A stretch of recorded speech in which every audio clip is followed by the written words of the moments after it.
Welcome back, guys. Today, we're going to take a look at these two modern icons, the SPB143 and its successor, the SPB453.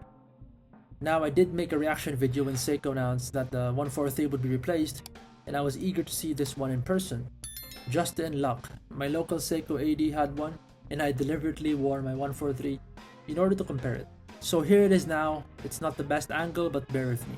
So this is the new 62 mass interpretation. It has 3 different colorways to choose from: the blue dial, which they had, and the 100th anniversary edition with the gilt color scheme, which was already sold out. Okay, so holding the 453, it really feels and looks smaller. The lug-to-lug is shorter and the dial size slightly smaller than the 143.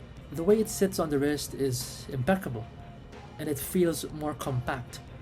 And while I was doing this, I came to realize how wrong I was, and I thought that despite its better proportions, that I would be blown away by this watch, considering that I've always wanted to have a plain black dial Seiko.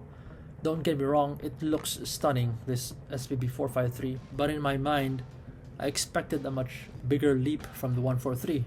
I was wrong. The 453 is not ahead by a lot, even though it has an added 100 meters and a much smaller proportion, and arguably a better looking bracelet.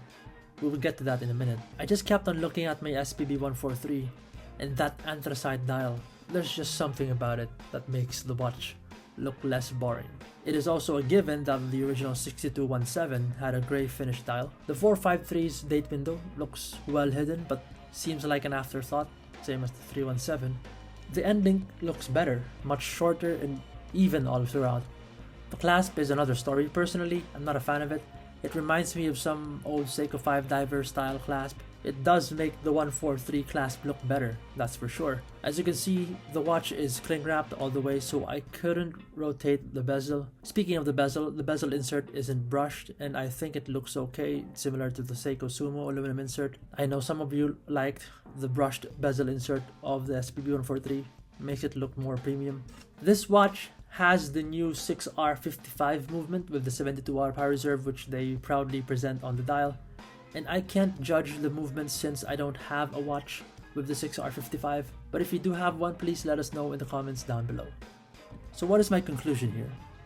I think if you have the SPB143, it's not a big leap, unless you desire that Seiko black diver look. Otherwise, it is more or less the same watch. On the other hand, if you missed out on the 143, which some stores still sell, I think that the 453 is worth taking a look at. It has a few upgrades and a much more desirable size for those who think the 143 is not small enough. I really thought I'd like it as much as the 143, but it actually made me appreciate the 143 even more. My girlfriend even preferred the 143's dial, as she says the 453 just looks like a generic Seiko diver, which I don't mind, but I guess I agree with her observation. It has a certain sophistication that the 453 just doesn't have. So despite the hype that the 143 had and still has, it is justified. It is just an awesome looking Seiko diver. Overall, I love that Seiko released this. It is an attractive watch in person, but I'll be keeping my 143 for the foreseeable future. Let me know in the comments down below what you think about this watch. Are you going to upgrade, keep the 143, or if you don't have both, which one are you getting? Thanks for watching. I'll see you soon. Stay safe.